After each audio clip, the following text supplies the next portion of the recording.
Ray Martin, welcome to the Plant Yourself podcast. Thank you. It's good to be here. Yeah, so who are you? Well, born Earl Ray Martin and grew up in the cotton fields around the city of Lubbock, Texas. If you've never heard of that, they do have a football team called the Red Raiders. A lot of people enjoy that. But grew up out there. Um Went to college in the Metroplex area between Dallas and Fort Worth from 79 to 82. Traveled the world quite a bit for a number of years. Ended up back here. Married me a Fort Worth girl, and we're back out here in the Metroplex area, but not real close. We don't like that traffic. We like a little bit of a calm and peaceful. I'm 64 years old, retired a couple of years ago. I have a little part-time job to give my wife a few hours of peace during the week, and that's kind of who I am. I had a heart attack. I mean, you ready to get into that? Yeah, yeah. So for people who are watching the YouTube, you're you're not a heavy guy right now. Well, um, You're I know your moniker is Old Man Skin and Bones, right? Is that your website? that's right. Kind of a funny story how that got started. Howard, when I had lived and worked around the Lubbock area here a number of years ago, about now I guess about 9 years ago, I did a lot of driving, and you know I had this idea that to keep myself alert on the road, I needed to be drinking something and eating snacks. Okay. Well, convenience stores were my stop, and I ate junk food and drank a lot of colas, and I blossomed up to about 240 pounds, the heaviest I've ever been.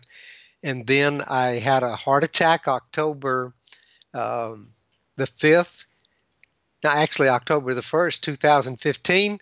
And about 7 days later, I came back from the hospital with a triple bypass and a few days to sit around and watch videos like Dr. Uh, McDougall and uh, Caldwell D. Esselstyn. We watched a movie called Forks Over Knives.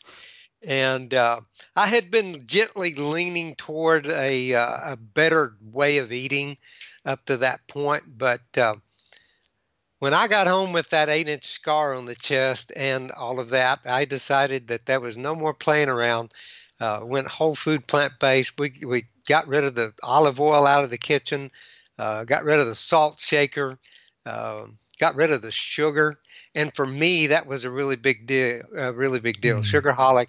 Anyway, I was at 240. I got lost down to 158, and I eat like a crazy man who's hungry and starving. But it's all those things like the dark leafy green vegetables that you can eat all you want and get all that nourishment, and you don't have to yeah. worry about being fat. Hey, So Howard, I was getting close to size 40 pants, okay? And now I'm wearing size 30. And if I don't wear a belt, my wife complains because they start looking saggy and stuff like that. I uh, can't remember ever wearing size 30 anything. uh-huh. So Wow. it's been a big change. And I didn't do any exercising outside of just that rehab that the hospital wanted me to do the days after the surgery. And I got discouraged with all of that, but I was really excited about the food. And for almost 2.5 years, I didn't do anything. But then I felt like I needed to start doing something. I wanted to. And so I started working on the treadmill a little bit. My wife told me about a 5K. I was like, oh my gosh, can I do a 5K? And so I entered on a Wednesday. On Saturday, I did my first 5K and got my third place medal. I'll Wait, show so you. this was like this week? Oh, no, no, no. No, Oh, that's been like oh, 17 months ago now. oh, okay. Yeah, So it's almost okay, almost almost 4 years since my heart gotcha. attack and surgery. Gotcha. So let's. I want to kind of slow this down, freeze frame it a little bit. So you were doing a lot of driving, and eating. I assume Yeah. the way you know. Were you like driving a truck, like a commercial rig, or just like running a lot of errands? No, I was delivering car parts within 100 miles of the city of Lubbock, and visiting clients, for the auto parts place, delivering parts, eating a whole bunch of snack food stuff, and uh, drinking a whole bunch of colas, right. Okay. and, Um, and and, eating a lot too, man. I, and I had tons of food. yeah. So knowing that you're size 30, that you're 158, you're essentially a skinny guy, right? You're like, Yeah. were you when you were young, like was that your experience and your Oh identity? no. No, I was the second born of four children. I always received the hand-me-downs from my taller brother, and grandmother always sent Christmas from where they lived, and it was always husky-sized jeans. Okay, because I was always kind of chubby. I was always the one they picked on for being so fat. Hmm. And it was husky size. I wasn't really obese at that time. But yeah, I've always been kind of short and portly, shall we say. But not Yeah. now. Not I now, man. I see. And up until before your heart attack, you were 240 pounds. That's a lot, it's like Yeah, 82 extra pounds you were carrying. Did that bother you? it did. I just, I grew up even in elementary school thinking, yeah, but everybody likes the fat guy. All the girls loved me. I was the fat little brother they all didn't have. And I knew that, and it bothered me. But I was always able to be silly and tell jokes and be the funny guy. But I didn't Mhm. like it. I Mhm. didn't like it. Was I sure. Yeah, was there anything that you felt like it was keeping you from, like you wanted to run or hike, or Yeah. it was just sort of You know what? an identity that you weren't fond of? Yeah, in high school back out there in that part of Texas, um, went to a really small town high school. I played football, and that was probably my identity. But you put those pads on, and you hide behind that and the helmet.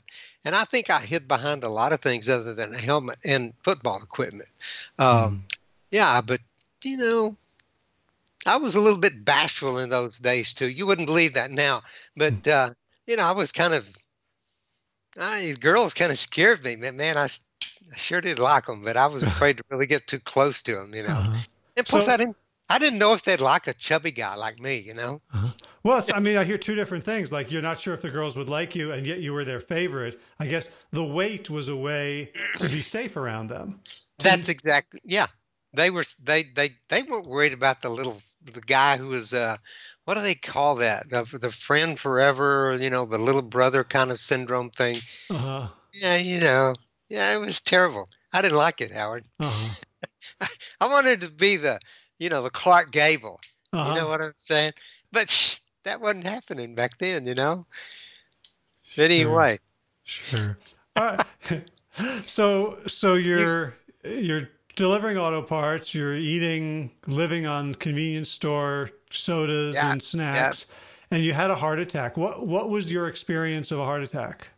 Well, I had eaten a plum, and I'd gone to bed probably about 9 o'clock on a Thursday night, and I woke up about 45 minutes later, and I had this pain in my back, kind of like deep in my shoulder over here, and I thought I shouldn't have eaten that plum. It was too far gone.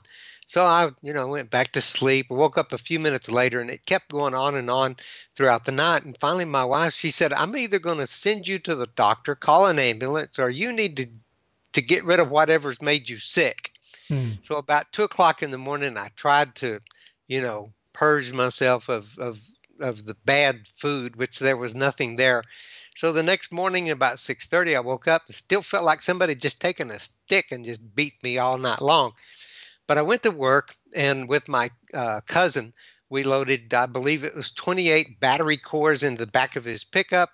We took them to the warehouse. We unloaded them, wrapped them, and got them ready for shipping out. Went and ate a lunch. Now, I got all vegetables that day because I was trying to be a good boy. But then I didn't feel like eating it. Went ahead and made about a 100-mile delivery, came back, and at 4:30 in the afternoon, the next afternoon, my wife came home and she said, "I cannot believe you didn't go to the doctor." And I said, "We're going now if you'll drive me." She said, "You're right we're going. She said, you're about as gray as you can look. You look awful. So I said, let's go to the 24-hour clinic in Lubbock. So we drive in there and I said, I think I've got bad indigestion. And they're having me fill out some papers. And they came back and said, we need those papers back and you need to go to the hospital because we think you're having a heart attack. Oh. So what tipped them off? They didn't take any blood tests. I think they took my blood pressure and they looked at me. They talked to my wife and heard what had happened. And they said, we can't help you here. So when they sent me to the ER, there were a lot of people waiting to get in, okay? But they kind of like said, Mr. Martin, come on in. And they put me in. They took some blood, EKG, some other tests. And then they said, if you wouldn't mind, we'd like for you to put on this gown and come into this room. And then this doctor came in and she said that the blood test, the EKG, everything says you're having heart attacks. And Plural. we think, yeah. And so I said, I didn't come in here for heart attacks, lady. I came in here for some industrial strength indigestion stuff. She said, did you come in here to be funny or did you come in here to get help? And I said, okay. So I zipped it up. So go to sleep, get up at the next morning. They've got me in the little room for stents, okay? They said, we'll have you home in a day or two, okay? We're going to put stents in there. So I kid you not, Howard, I was in there awake. Of course, I was numb where they were doing the entry thing. And he said, oh, back it out and sew this guy up. Send him back to his room. It's 95% blocked on the first one we tried to go through. We can't do it. So they go back. So so the idea of the stent was that there was in the aorta, or that they were just going to like put a little balloon in to kind of let the blood flow more freely to the heart, right? From the heart. And the guy said, "Oh, it's too blocked. We can't put a stent. It's useless. Send him back to his room." So then later on, when the cardiologist came in, he said, "We're going to plan a triple bypass on Monday morning, and it's probably going to be a double, more than likely a triple, and possibly a quadruple." I said, "Okay." And he said, "Now, we're going to wait. This is Saturday morning early. So we're going to wait till Monday about 11 o'clock, unless you're a bad boy, and we have to call in the whole crew and mess up their weekend. So you better be a good boy because you don't want an upset crew in here doing your bypass." Well, I thought, okay, that was humorous, but I don't think it was, Howard. So what was he talking about? They weren't going to do a bypass, even though I needed one, until 2.5 days later. Yeah, but if you have another heart attack, Ray, and we have to call in an emergency surgery crew, we will. So is there something they wanted you to do or not do to be a good boy, or was he just sort of... I think they wanted me to be peaceful, calm. So peaceful. I mean, what did you came in for indigestion medicine? You ignored it for a full day. You had to be dragged there by your wife. You went to a 24-hour clinic that's used to handing out Prilosec, and you find out you're having heart attacks and you need a triple or quadruple bypass. What did you make it? What did you make of that in the moment? I think I was scared, almost speechless. Now, I recall, and I've tried to be sure that I'm clear about this. She said in Friday night, the nurse who asked me if I wanted to be funny or get help, she said, tomorrow morning, we're going to put stents in. We're going to try to put stents in. When the cardiologist came in the next day after the stents failed, he said, we're going to do a bypass. Okay, I signed the papers, Howard, but I never was asked, or I was never presented the opportunity, we're going to do stents, or you could change this with your diet and lifestyle. Cardiologist come in the next day. He said, we're going to do a bypass on Monday, probably a triple, maybe a quadruple. He never said, or you can change this by your diet. So I had never heard of that stuff. Yeah. You know? Did you think it? I mean, looking back now, do you think it was because you were in such a case, an emergent case, that the diet wouldn't have helped at that point? Or do you think it was ignorance on their part or some combination? I'm not going to use the word criminal right here, although I've read it and heard it read on Audible books concerning bypass and stents. I'm not going to use the word criminal. I'm going to say, I just did. Okay, Howard, they didn't have time.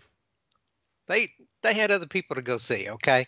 I don't know what they were doing on Saturday and Sunday. I don't know if they get the weekends off. I don't even remember if Texas Tech was playing a football game that weekend or the Cowboys. I don't care.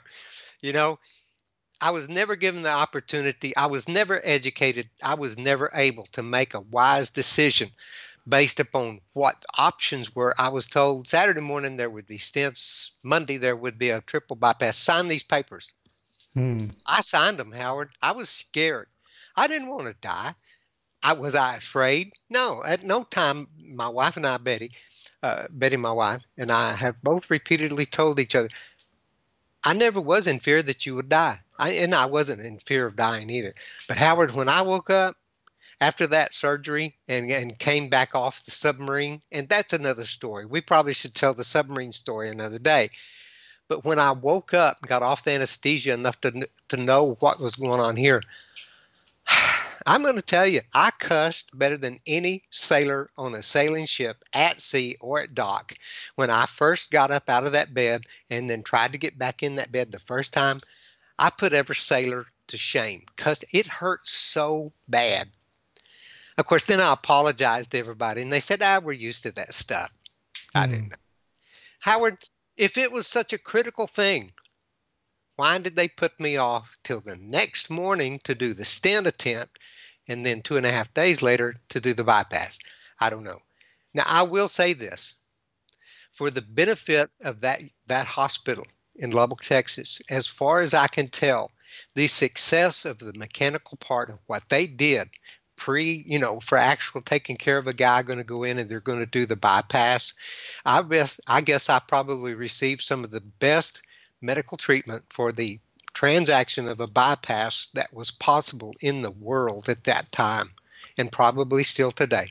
The team was excellent. I wanted to be a nurse when I left there 5 days later because they were so good to me as, after the bypass.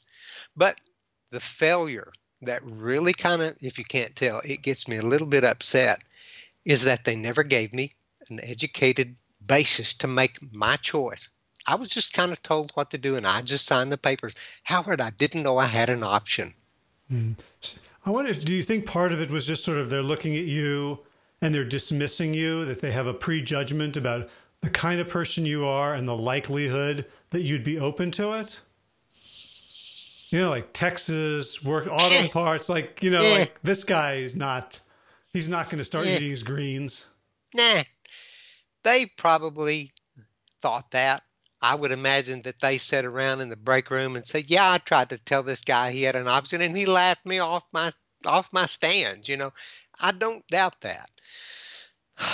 But I've seen too many people that they're scheduled for bypasses, and you can see them in the reports and their pictures and their testimonies of they got online. They got their little laptop there in the hospital and they looked everything up. And when they came in and said, okay, let's start getting ready for the bypass, and said, no, I'm not going to take it. I watched a video this morning from a CNN report. Oh, my gosh, of all things, a CNN report with Sanjay Gupta, the doctor guy. And there was a gal that said, I'm not going to do this bypass. And she went to see Dr. Esselstyn.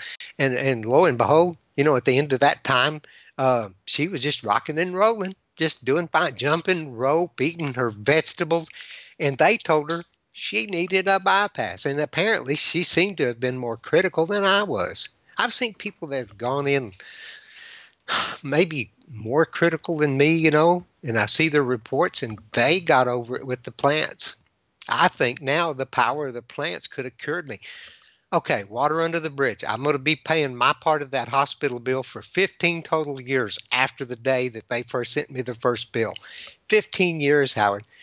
And I didn't have a choice. Okay, Ray, you might have died. You know what? That's all bridges under the water. and water under the bridge. But the thing about it is people need to be told they have a chance. Do you want to hear? At least tell them that. At least give them this little bitty 5-minute video that says, look at these people who decided to do the plants. I'm telling you what, I believe in the power of the plants. Howard, I'm planning a marathon in 2065. You're invited to, by the way. I'll give you a free pass at the gate, okay? But I want to be 110 years old in 2065 and at least be there to sponsor a marathon, maybe a triathlon.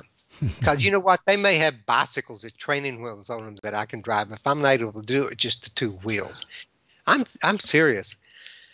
I want to see. I want to be here. I want to see what happens, and I want to be a voice to the people who are eating themselves into a chronic disease. And the most of them at this time in the history of our country, they're headed for heart disease, and they're probably going to end up as one of those wonderful livestock that brings in the revenue for the people doing the bypass surgeries that might not have been necessary if they'd have told the people.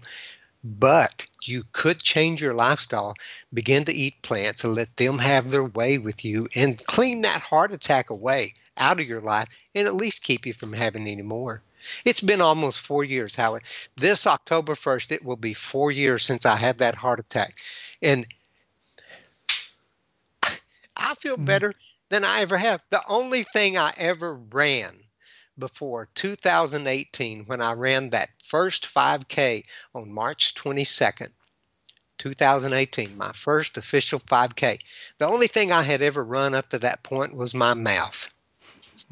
Me be a runner? Oh, I don't think so. No, it ain't going to happen. But yeah. So you didn't get any education.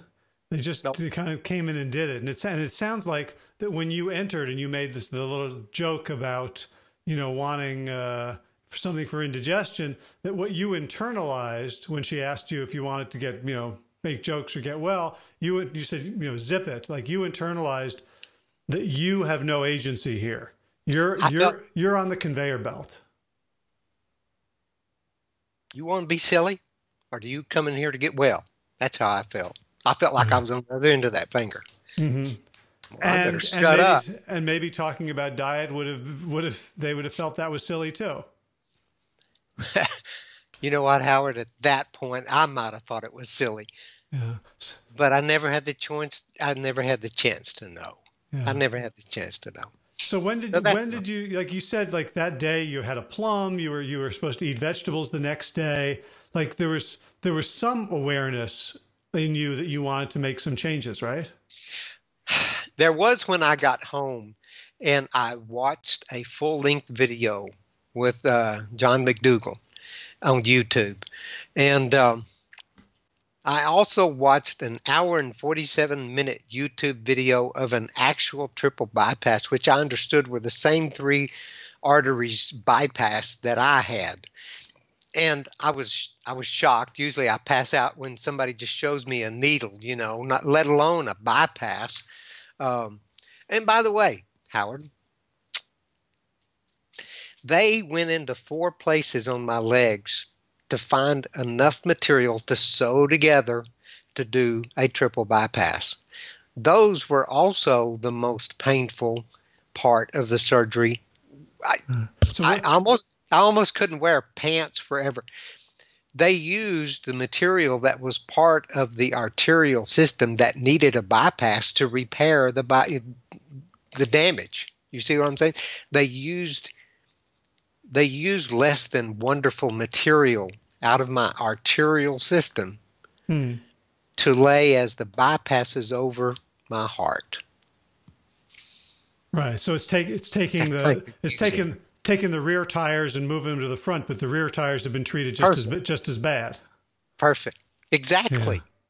And so then, here I am a few months later, and I'm reading a report that says, there's so much success now with bypass. It's being so successful.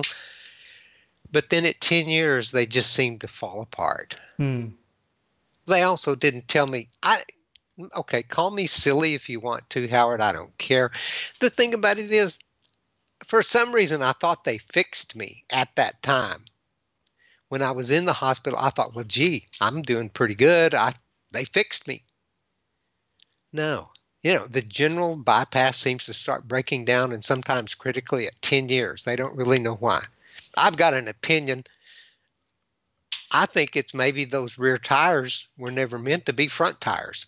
The veins were never meant to be arteries. I could be wrong. That's just my supposition. I don't know. But, I've thought a lot. I am grateful for what happened. The scar is not that ugly. I mean, it's not that big a deal. It still itches pretty crazy every once in a while. But I could have died. Yeah. I could have. My favorite food up to that point was a convenience store chain who had 2 for $1 fried bean burritos in horrible oil. It kind of got to be tasty, I guess. And the corn dogs, 2 for $1. Good deal. Yeah, I may have gone back to still eating that stuff. And I also learned this, Howard, after a bypass or stents, there's a huge number of those recipients of those treatments who return for more stents or more bypasses within 3 years or sooner. How many bypasses do you think I want to go back through? None. How many stents do I want to have placed? And I just want to say, in my own personal opinion, Howard, in my personal opinion, the best thing that happened to me in those days at that hospital was that the stent placement failed. From what I've learned, I do not want stents anywhere in here. Mm-hmm. If something happens and they have to go back in, say, at 10 years and replace something, well, I'm going to give them some veins they can do some more bypasses with that'll be in a lot better shape than they were back in 2015. I'll guarantee you that, because after I saw those McDougall videos, those Esselstyn videos, Forks Over Knives, T. Colin Campbell's, I read his book, The China Study, I think like 8 times. I've read his book whole at least 5 times. I hear that's a good book. Some incredible work went into that. And I promise you, the last time I listened to that was about 8 weeks ago. It was like I've got the book as well as the audio version, and I'd look at that and how did I miss that the first time? Boy, I'd mark it up and I'd make memes and put it on Facebook, and I'm just like trying to get the word out there. Man, Howard, if you need me to calm down, just say so. But I had one of my running buddies, Todd Mono, say the other day. He said, Ray, when you have people complain about you going on and on about the plants, the power of the plants, the whole food plant-based, when you have people complaining about that, remember, he said, I would rather know that I could say, I told you so, as the sender, okay? Rather than the person out there saying, gee, I wished you would have said something. Look at the difference in those.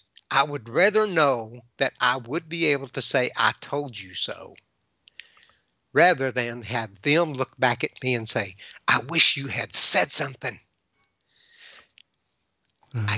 I got to say something, Howard. Yeah. I got to tell as many people as possible. You have a choice. You have a choice. There is power in the plant, and you've got control of your health right here in your fork. Yeah. So I'm curious if you don't mind telling how much it cost, the bypass that you'll be paying for a decade. I never got a final bill. As the last time I stood there in person, I had them tell me again, there are 5 other offices that have to send us the final bill before we can tell you what your final bill is. Well, we've moved from there almost 2.5 years ago, okay? And when we moved to where we live now, just west of Fort Worth, I wrote them and I called them on the phone and I said, hey, I've retired now, and I'm not making much money, and I'm sending you more than 10% of what I make every month. And they said, you made an agreement to pay X amount per month, and if you don't send that payment, we will send the bill collectors after you and look for filing charges. I said, I'll be giving you more than I would if I tithed my income to Jesus. They said, well, we ain't the church, we ain't Jesus, and you better send us your payment. Guess what? I don't want to mess up the wife's credit, so I still send it to them. I don't know, Howard. I don't know. You have a rough guess within $50,000? Howard, I'm just going to guess maybe 400,000. I don't know why. That's just kind of, I'd sit around one night. I get real fearful when I start looking at that kind of stuff. My wife's the bookkeeper. You know, I'm the good looks and humor in this relationship. Okay, she's the brains. So I don't know, Howard. I honestly don't know. And she keeps telling me, Ray, you need to call them. You need to go and sit down, because we know of a close acquaintance who thought they had paid off their hospital bill. After 4 or 5 years, they got this person banging on their front door who was a bill collector coming to repossess everything because they never paid the last $2,000. And my wife said, Ray, we can't have that happen. And, you know, I really do know I should go take care of it, but I'm just hoping I can, you know, be quiet, pay them off, and maybe they'll never knock them. Yeah. It reminds me of a line by Peter Gochi, who's the founder of the Cochrane collaboration, medical researcher. He wrote a book called something like, you know, Organized Crime and Organized Medicine, something like that. And he said that, like, the medical industry is worse than the mafia, because you know, like, the mafia, you know, they just hurt you. The medical profession hurts you, and then they expect you to pay them for it. I'm not afraid of a black helicopter landing just above the fence line in my backyard and me being confiscated and carried off, and my wife never sees me again. I've got a policy that'll pay for my burial. I have used the word medical mafia, and in reference to the treatment that I disagree with so much by the medical community. And I've got dear, dear family who are in the medical profession, and they love their business, and I love them, and I love what they do. But there is a problem with it, and I have used the phrase medical, that we are nothing to the medical community except livestock. Livestock, Howard. That's what I felt like. I felt like livestock. And you understand that concept. I grew up out there around a lot of feedlots in the Lubbock region, and driving back and forth during college, and man, you can smell them long time before you get there. And the livestock, it's a horror. But I feel like that the American public is livestock. So I've used the word livestock and mafia. It's on Facebook somewhere. If I could find it again, I'd show you. All right. Yeah, so let's go back. Yeah. Let's go back to, you came home, you're in tremendous pain, you're now in tremendous debt. What was the moment where you decided that you were going to look things up for yourself? Because in a certain way, I feel like you made an investment in them. Like, now to go do this research, it's almost implicating yourself as, you know, as having been duped, which is really hard for people to do. Yeah. And that's a good word. That's a good word. What's the, you know, what was the moment at which you began looking for other answers? My youngest son is a emergency room nurse in a suburb of Seattle, Washington, and he had met with me a few months prior to my heart attack and surgery, and we were going on a dad and boy and his best friend boy camping trip. We were going to be real men. We were going to have a fire, and we were going to burn meat over it and eat off the stick. You know, we were going to be hunters and providers and men, you know.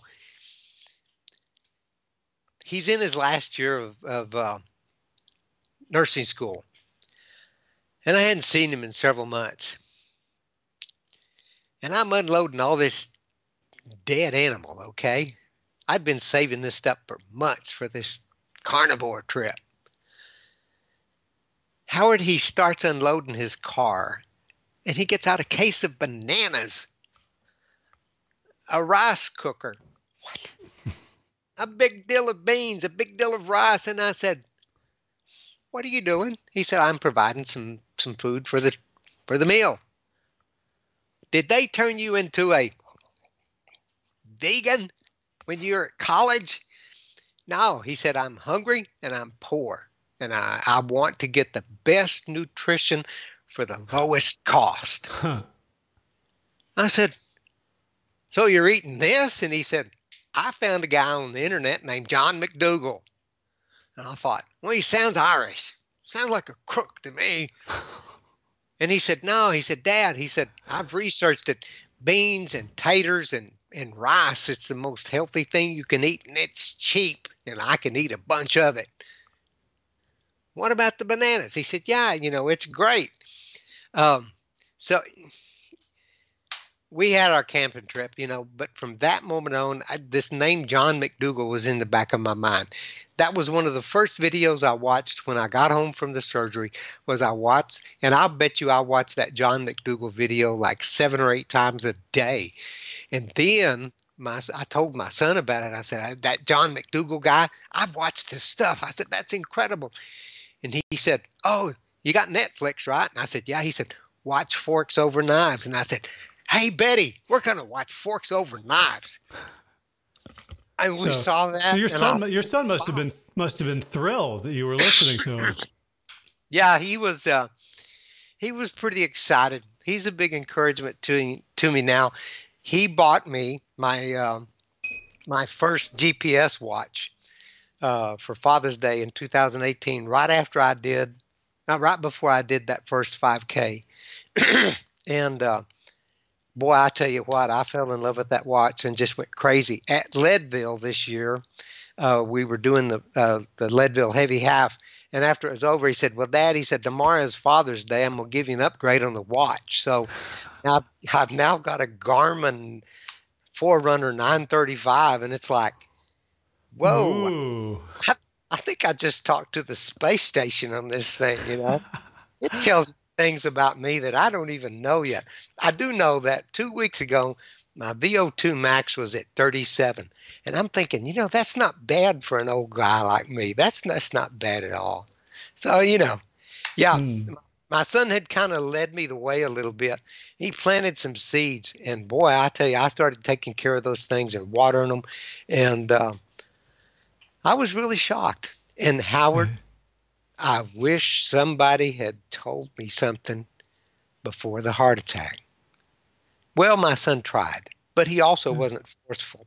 I wished I wished my doctors would have done it. I wish the people I lived with and worked with had said, hey, you see what I do? This is how I live. I don't live with the fear of chronic disease. I don't live with all those medications I've got to go back in, and they're just going to increase them next month. I never heard of anybody lowering their blood pressure medication.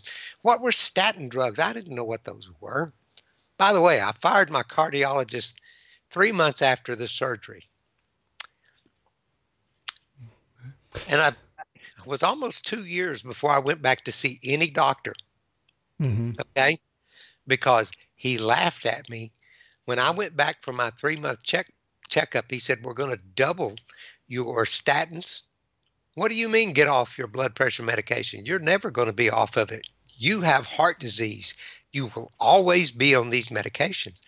I said, I've been studying, and I'm eating nothing but vegetables and fruits and beans and rice now. He laughed at me in my face and said, what difference is that going to make? We don't know what caused your heart attack. How do you think that we can cure it by eating stuff?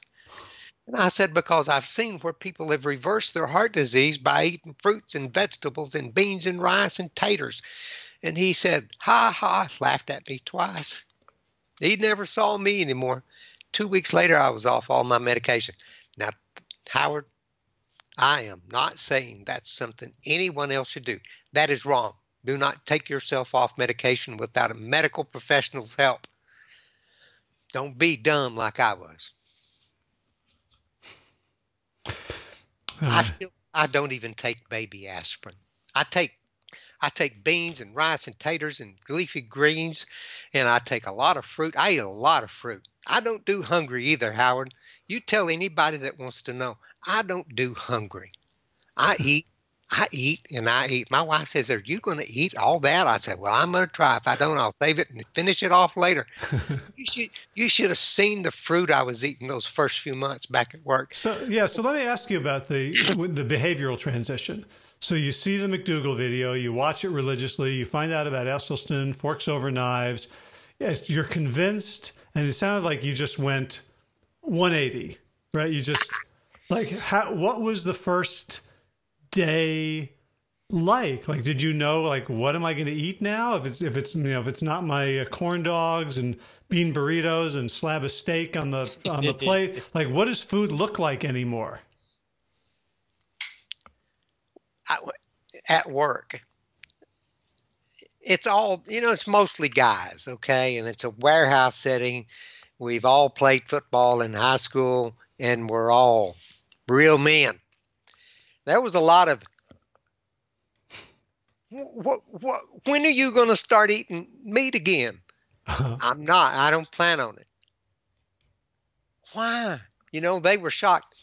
I was telling them in those very first days, beans and rice. If all I live on is beans and rice the rest of my life, I'll be healthier than I've ever been and richer. I'll have more money in my pockets, And yeah, I said, no, yeah, I don't do the salt. Oh, before that, I was putting the salt on everything, I just had to salt up that bean fried burrito and all that stuff. I knew that I could live on beans and rice. I lived in South America for a few years a long time ago, and I knew that beans and rice could be made just delightful. And I believed at that time you could do it without adding hog jowl and tons of salt to it.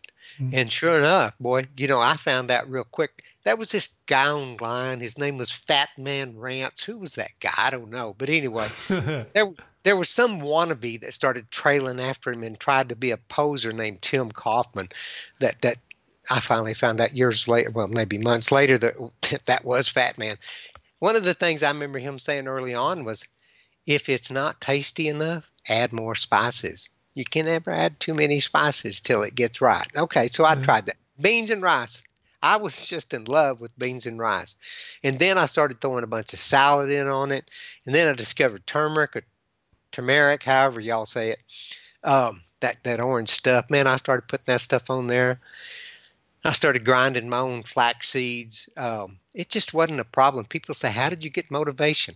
There's a picture. My wife will never take a picture of anything, and she does not want to be in the picture either. Don't take a picture of her. But she took 5 pictures of me after they drug me back in that room after the recovery thing from surgery, and took a panoramic 1, 2, 3, 4, 5 pictures. And I'm laying there with that tube going down the thing, and I look like a bloated pig, actually. It was really kind of embarrassing. But she took 5 pictures of me. Anytime somebody says, well, how do you just get motivated to eat like that? I show them that picture, and I don't even have to say anything, Howard. Mm-hmm. I'm not going back. I won't go back. Yeah, I've seen that picture on social media quite a few times. Yeah, I told her now I wish she'd have taken 50 rolls of film. I said I could have used that now, but yeah, I'll use what I got. So it sounds like you just made the change. It was, yeah, Howard. In 2008, I had a big scare, and I laid down a 2-pack-a-day smoking habit, cold turkey. And a lot of that had to do with the $5,000 bill for a test that they made me take, thinking I was fixing to die of cancer. And the guy laughed at me, and he said, there ain't nothing there to worry about. You're a smoker, but there's no tumors or anything. I went out, and I thought, wow, but now how am I going to pay this $5,000 bill that they just charged me for that? And I light up another cigarette, and I thought, well, that is just about the stupidest thing in the world. So I put it out. I've still got the same open pack of cigarettes, the same brand new unopened carton of cigarettes, and all the lighters that I inherited from my dad. I still have all that stuff in a barrel out here behind the house in a shed. I kept it and never touched it again. Cold turkey. I just got so upset, I quit. And that's after a lifetime of smoking. Well, whenever the heart attack came, it was almost like you said, Howard. I felt duped. I felt like I had done the dumbest thing in the world I could have to myself. Well, I didn't do it just to myself, Howard. My wife, she could think of a lot of things to do with that money I spend for that hospital bill every month. I got almost 9.5 more years left to pay on that thing. She can think of a lot of better things we could be doing with that money besides that. I did it to my kids. I did it to my family. I did it to the people I work with. I did it to my mama at the time she was still alive. Everybody that was associated with me, I did that to them by what I selfishly chose to eat. And I was eating all the bad stuff. That gave me the heart attack. I believe that. And I believe that what I eat now is why I will not have another one. I think I am heart-proofing myself, as Dr. Esselstyn likes to say, and some other people. I'm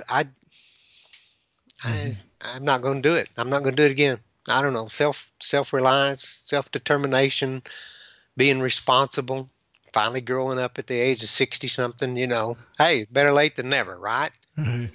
So you mentioned Fat Man Rants, a.k.a. Tim Kaufman. Yeah.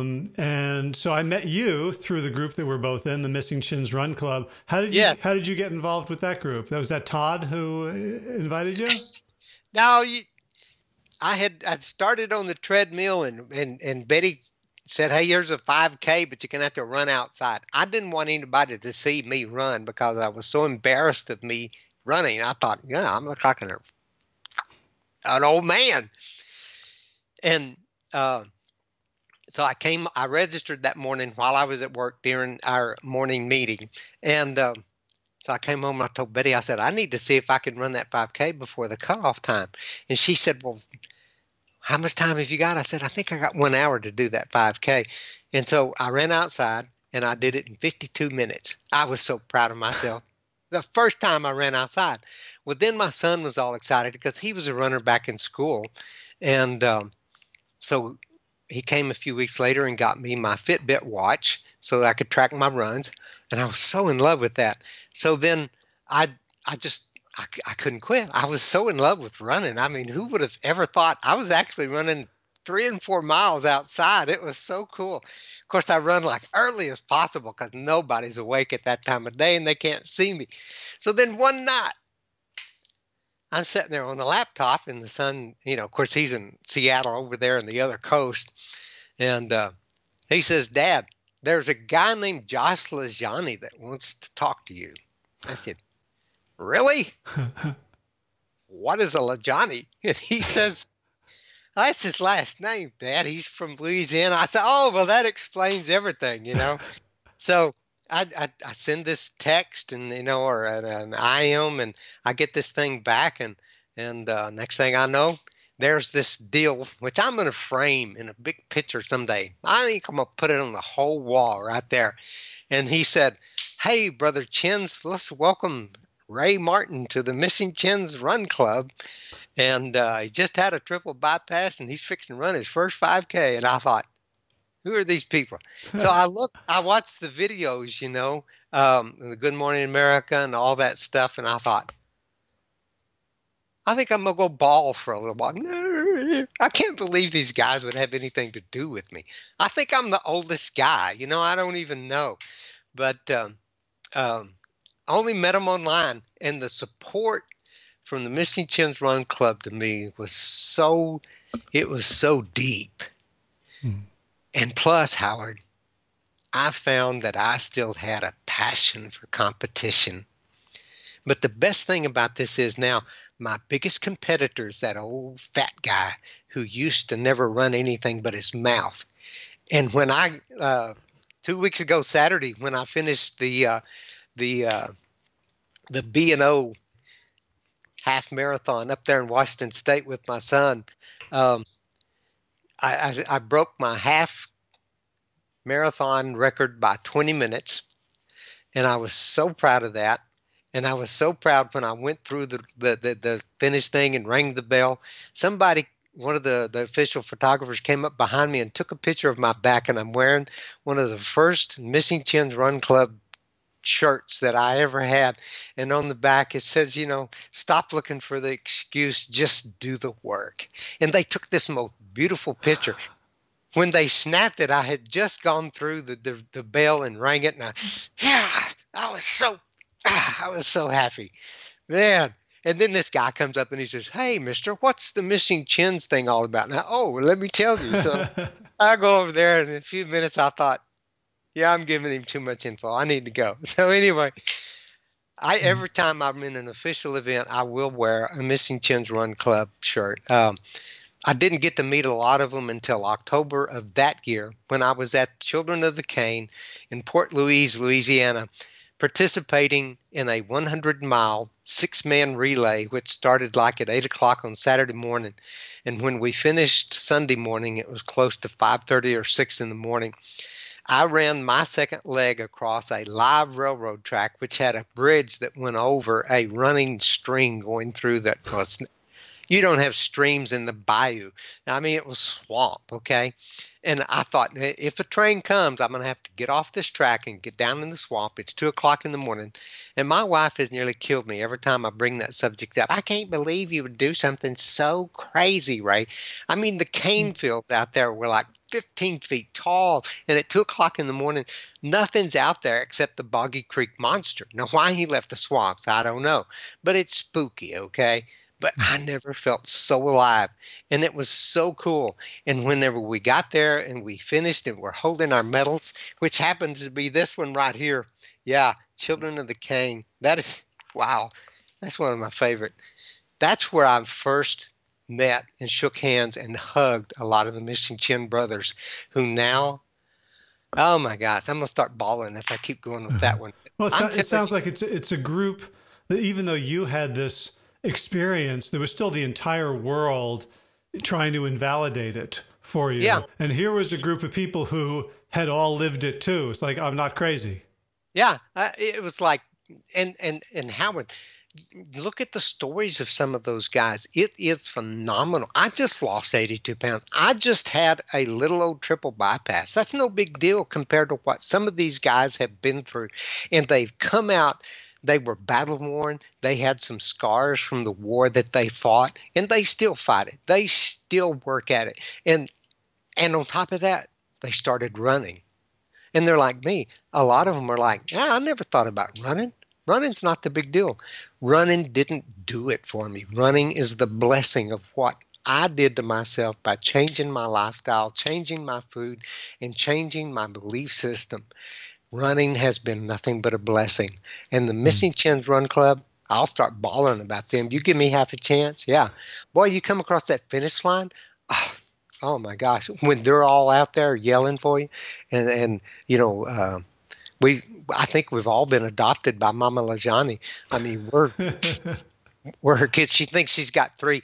Hey, add all that weight up, Mama Lajani, and see how much your children have lost. It's a family that goes beyond belief, and it's such an honor to be a part of them. And tell me about Leadville this year. Leadville. First, tell us, like for people who don't know, just kind of describe the race and the setting and what your experience was. Leadville is like a religious pilgrimage, especially for our Missing Chins Run Club. It has been up to this point, and I foresee it to be that. They come from all over the world to a little bitty place out in Colorado where at one time it was a very thriving community of mining. We visited some of the mines there and got the tours. It was just unbelievable. I am going to research. When I get through learning everything there is to know about whole food, plant-based, and the power of plants, I'm going to start looking at mining. How did those people went into those hills in those days a long time ago? They rode donkeys, they walked, they had a cart that got pulled by horses, and they lived through those horrible winters and those summers, and they dug in the ground and they mined and they mined and they brought riches after riches out of that place. But there came a time when Leadville all of a sudden wasn't doing any mining, and they were dying. The little town, there was no other reason for anyone to be there. So a gentleman, and I can't remember his name at this point. I've got a card from him and several pictures of him. Is it Gordon?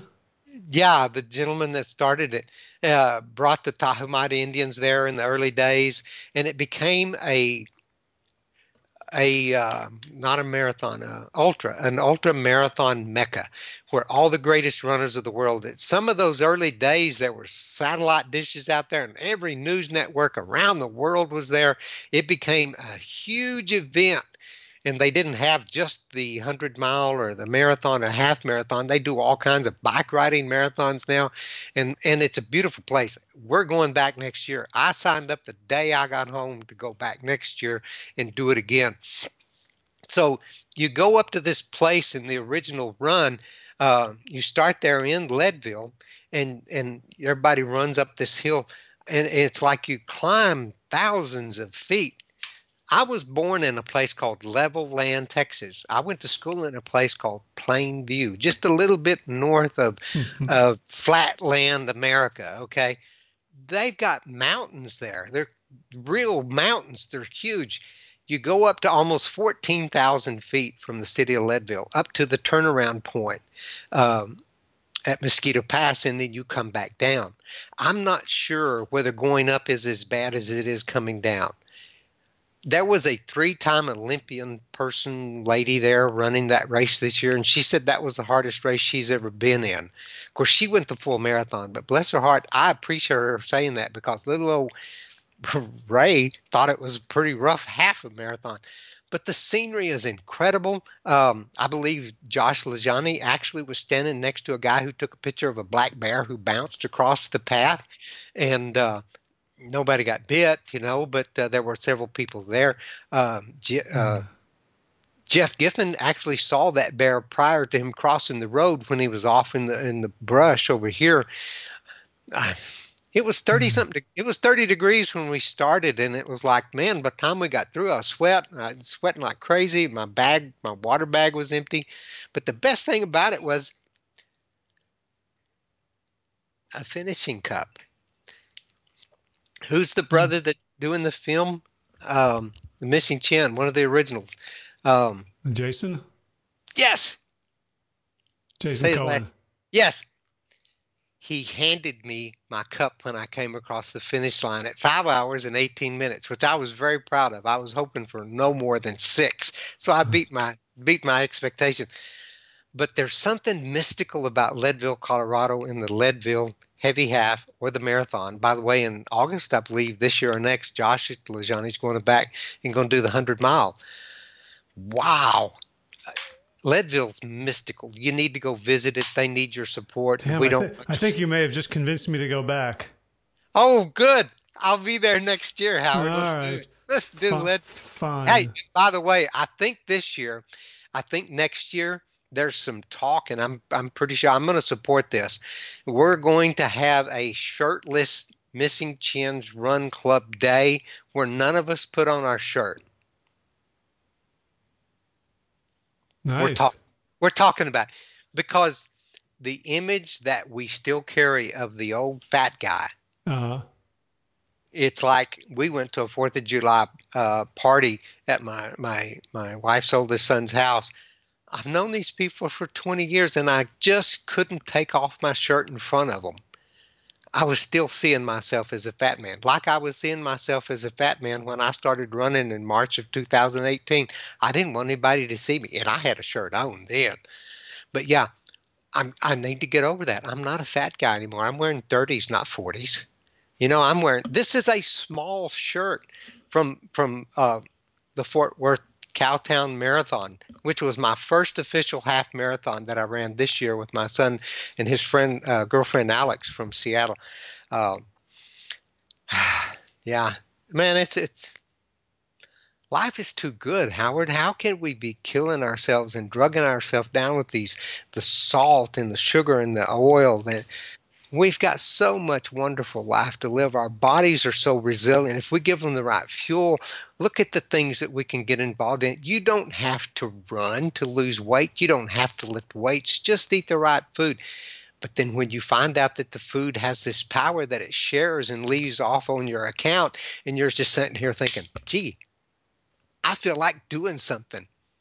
It'll probably be something that you've never dreamt of doing before, and something you'll love doing the rest of your life, and it'll carry you until you slide into home base and say, wow, that was fun. That's what life is supposed to be about. We're supposed to be having fun. We're supposed to be breaking barriers and doing things. I get old, I'll shave my hair off before I dye my hair, but I'll guarantee you one thing, I'll have the hair flowing in the wind of a young man's heart. And plants do a lot for you, Howard. I see the power of the plant. So that's how I came across Tim Kaufman. Gotcha. Did I get away from that question? No, it was fine. It was fine. So I'm gonna go sign up for Leadville now. Tell folks where they can find you. I know you have a website. You're active on social media. Yeah, I'm trying to learn how to use Instagram as Old Man Skin and Bones. Yeah, you have to spell all that out. I'm not doing very well at Twitter, but I still try. On Facebook is where I've had my most success under Ray Martin. That's where I started a long time ago. And I also did a lot of gardening under that, which I'd love to talk to you about your garden someday too. Probably not on an interview, but there is also a website on or a site on Facebook called Old Man Skin and Bones. My oldest son had been serving in a job overseas, came back and saw me that summer that I had started running in 2018, 2017. And I had not lost all the weight I had lost up to that point. I mean, was only like at 76 pounds weight loss. And I mentioned how that there was a research by Dr. McDougall and one of his people, and also another fellow that I read a lot of, Eat to Live. And they were saying that I still, at 158 pounds, needed to lose about 15 more pounds, which would put me at 140. And he said, are you kidding me? Of course, he's never seen me this skinny, okay? And he said, you're nothing but an old man with skin and bones on your arms. And it really kind of hurt. It also upset me enough that I said, that does it. And I wrote down Old Man Skin and Bones, and I put it on the treadmill over there. And I thought, I'll show you an old man. You know, I'm gonna start lifting weights. And that's when I started my treadmill journey.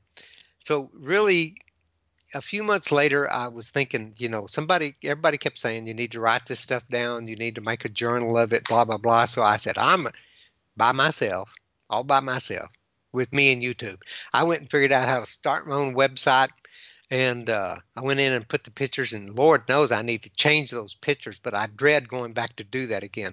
I need some 10-year-old to help me with my website, and I'm too cheap to pay a professional. So I'll figure it out one of these days and change those pictures, which are getting to be nearly 2.5 years old. But yeah, Old Man Skin and Bones is my website, but it's more used at this point on Facebook, Old Man Skin and Bones, and I usually post stuff a whole bunch of times a day. Sometimes I'm not real happy and positive in it, though, Howard. That's one thing I've always enjoyed about some of the people I love and follow, like Fat Man Rants, Tim Kaufman, his wife now, Heather, the way that she has come on and just blossomed. They're so positive. They're so happy. And I am more happy than I've ever been before, but I still get a little upset about some things. I'm working on it, though.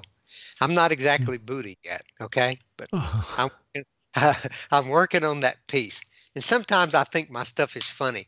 My wife rolls her eyes at me, so, you know, y'all can have some little critique of it there. I don't care. It's not a problem. But, yeah, I've got more friends on Facebook now at work. Oh, my goodness gracious. I got home late today because somebody wanted to talk to me about a medical situation. And I said, okay, how many books you want? You know, how many recipe pages you want me to print out? I said, here's some videos. I gave him 2 videos, the DVDs of Eating You Alive and Forks Over Knives. I said, watch those. Watch them several times. Bring them back when you're through with them. Mm. Yeah, just it's exciting. It's some of the most exciting time I have is when people say, you've lost 82 pounds? Where do you get your protein? Oh, my goodness, how can you live like that? Don't you miss this? Don't you miss that? And I say, man, you know, when the stalk of a broccoli, that part that most people throw away or gripe about that they have to pay for in the frozen section, they put all those chunks of the stalk of the broccoli in all that bag you had to buy in the frozen section. Howard, that part of the broccoli's gotten to where it tastes like candy to me. Even Dr. Etzelstein and his wife, is it Ann? They throw that stem of the kale away. I don't, Howard. I eat it. It tastes like candy. Sometimes I'm serious. It tastes like a candy cane. Well, not peppermint, but you know how kale can taste sweet. You know what I'm talking about? Yeah, we can adapt. My tongue, my taste have changed. It's incredible. Like carrots are like candy. Oh my goodness gracious, yeah. And yeah, everything's changed. It's gotten to be great. So, all right. Well, Ray, thank you so much for your inspiration, for telling your story today. So someday I will ask you about the submarine story, and someday I'll talk to you about my garden. Exactly. That submarine story is pretty good. At least I think it is. Thank you for having me. It's a great honor to meet you, and I'll see you in the chins. You bet. In Leadville, right? All right. I'll do it. All right. We'll see you there. Okay. Take care. Bye-bye. Bye.